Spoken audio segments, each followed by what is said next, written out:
Hello friends, मैं सोनी शर्मा आप सभी का स्वागत करती हूं अपने यूट्यूब चैनल पर। देखिए, आज की ये वीडियो आप सभी के लिए बहुत ही इंपॉर्टेंट होने वाली है क्योंकि आज की इस वीडियो में हम बात करेंगे आरटीई एक्ट के बारे में। आप सोच रहे होंगे कि आज मैं आरटीई एक्ट के बारे में क्यों चर्चा कर रही हूँ, क्यों बताने जा रही हूँ। देखिए, जैसा कि आप सभी को पता है कि मैं इस चैनल पर दिल्ली के अंदर जो प्राइवेट स्कूल्स हैं उन सभी में जो ईडब्ल्यूएसडीजी कैटेगरी के एडमिशन्स होते हैं, जो फॉर्म निकलते हैं, उसकी जानकारी अपने चैनल पर देती आ रही हूँ। पिछले साल भी दिया था और इस साल भी दूंगी। जो भी न्यू अपडेट्स होंगी उसे मैं कंटिन्यू करूँगी ताकि आप अपने बच्चे का जो फॉर्म है आसानी से भर पाएँ और आपके बच्चे का जो एडमिशन है वो आसानी से हो पाए। लेकिन देखिए, मेरा मानना है कि किसी भी फॉर्म को भरने से पहले आपको उस फॉर्म के बारे में हर छोटी सी छोटी बात, हर छोटी सी छोटी जानकारी पता होनी चाहिए। क्योंकि हर साल कहीं ना कहीं कई पेरेंट्स ऐसे होते हैं जिनके बच्चों का नाम आ जाता है लेकिन फिर भी वो अपने बच्चों का एडमिशन्स जो है स्कूल में नहीं करवा पाते हैं। छोटी सी जानकारी की वजह से, छोटी सी कमी की वजह से अपने बच्चों का जो एडमिशन है वो नहीं करवा पाते हैं। उनका एडमिशन जो होता है वो कैंसिल हो जाता है और इसका सबसे बड़ा रीजन होता है जानकारी की कमी। तो इसलिए मैं नहीं चाहूंगी कि अब जो 2023 और 24 में फॉर्म निकलेंगे वहां पेरेंट्स जो मुझसे जुड़े हुए हैं, अगर वो फॉर्म भरने की सोच रहे हैं या फॉर्म भरेंगे, उनसे कोई भी चूक ना हो, कोई भी गलती ना हो। तो यहाँ मैं आरटीई के बारे में बात कर रही हूँ इस वीडियो में। देखिए, आरटीई जैसा कि आप सभी को पता है कि आप ईडब्ल्यूएसडीजी कैटेगरी के दिल्ली के अंदर फॉर्म भरते हैं। ये जो आप फॉर्म भरते हैं ये भी आरटीई एक्ट का ही एक हिस्सा है। देखिए, आरटीई होता क्या है? पहली बात तो आरटीई एक्ट होता क्या है पहले ये जानने की कोशिश करते हैं और ये कब से लागू हुआ। देखिए, आरटीई का जो फुल फॉर्म होता है वो राइट टू एजुकेशन है। हिंदी में आप उसे कह सकते हैं शिक्षा का अधिकार।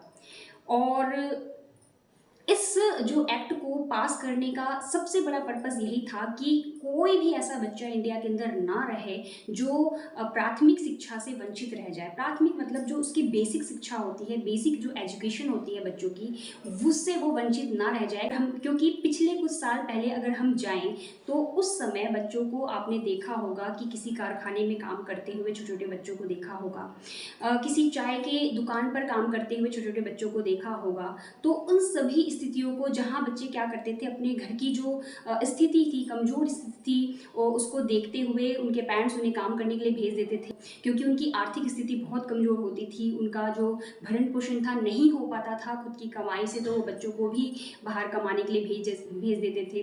कुछ ऐसे बच्चे होते थे जो दूसरों बच्चों को देखकर वो भी उनके साथ चले जाते थे।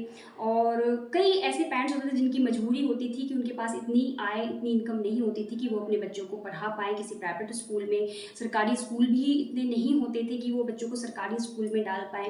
तो अगर होते भी थे तो वो बहुत दूर दूर होते थे जहाँ भेजना बच्चों को संभव नहीं था। तो इन्हीं सब स्थितियों को देखते हुए इसमें सुधार करने के लिए, ताकि जो छोटे छोटे बच्चे हैं उनका शोषण ना हो, उनको पहले प्राथमिक शिक्षा पूरी तरह से दी जाए ताकि वो अपने निर्णय, अपना जो भविष्य है वो अच्छे से सुधार पाएँ। किसी पैसों की कमी से वो अपनी शिक्षा से वंचित ना रह जाएं। पेरेंट्स की मजबूरी, जो आय की जो कमी होती है उसकी वजह से बच्चों को शिक्षा से वंचित ना रखें। इन सभी कारणों को दूर करने के लिए आरटीई एक्ट लाया गया। और ये आरटीई एक्ट कब से लागू है तो मैं आप सभी को बताना चाहूँगी कि 1 अप्रैल 2010 से आरटीई एक्ट को लागू किया गया। तो शिक्षा के अधिकार के तहत 6 से 14 साल के बच्चे की जो उम्र होती है, 6 से 14 साल के सभी बच्चों के, इंडिया के हर कोने में, जिस भी कोने में 6 से 14 साल के बच्चे होते हैं जो किसी रीज़न की वजह से पढ़ाई नहीं कर पाते हैं, उन्हें फ्री एजुकेशन देने का प्रावधान दिया गया है ताकि वो प्राथमिक शिक्षा प्राप्त कर सकें। अब देखिए, 6 से 14 साल के बच्चे इस एक्ट के तहत बिल्कुल फ्री पढ़ सकते हैं। और अब सवाल उठता है कि क्या ये जो आरटीई एक्ट जो लागू है क्या वो सभी स्कूलों में? जी हाँ, भारत के हर कोने कोने में जितने भी सरकारी स्कूल हैं, जितने भी प्राइवेट स्कूल हैं, जितने भी स्कूल हैं भारत में, हर स्कूलों में आरटीई के तहत 25% जो सीट्स होती है वो रिजर्व होती है उन सभी बच्चों के लिए जो आर्थिक रूप से कमज़ोर होते हैं, जिसे आप ईडब्ल्यूएस कैटेगरी के बच्चे बोलते हैं।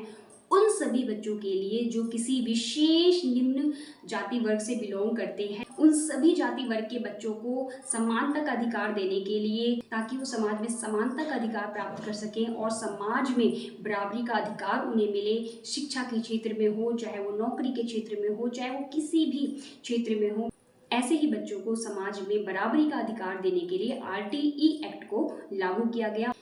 इस एक्ट के तहत ना केवल दिल्ली के अंदर बल्कि भारत के हर स्टेट के अंदर इस जो एक्ट के तहत है, सभी प्राइवेट स्कूलों में 25% जो सीट्स है वो रिजर्व होती है। और आप भारत के किसी भी कोने में रहते हो और आप अगर आर्थिक रूप से कमज़ोर हैं, आप निम्न वर्ग जाति से बिलोंग करते हैं, तो आप कहीं भी रहते हो, चाहे आप कहीं भी रहते हो भारत के किसी भी कोने में, आप इस एक्ट के तहत अपने बच्चे का जो एडमिशन है, अपने बच्चे का जो फॉर्म है, भर सकते हैं अपने राज्य के अंदर किसी भी प्राइवेट स्कूलों में। और हर स्टेट के कुछ अलग अलग नियम होते हैं, कुछ अलग अलग कानून होते हैं, जिसके बारे में आप रिसर्च कर सकते हैं, जिसके बारे में आप जानकारी ले सकते हैं, उन लोगों से पूछ सकते हैं जो इनसे जुड़े हुए हैं, शिक्षा के क्षेत्र में जुड़े हुए हैं, और इस जो सुविधा है उसका लाभ उठा सकते हैं। और देखिए, मैं इस चैनल पर अभी फ़िलहाल दिल्ली से जुड़ी हुई जानकारी आपको दे रही हूँ, और मैं कोशिश करूँगी कि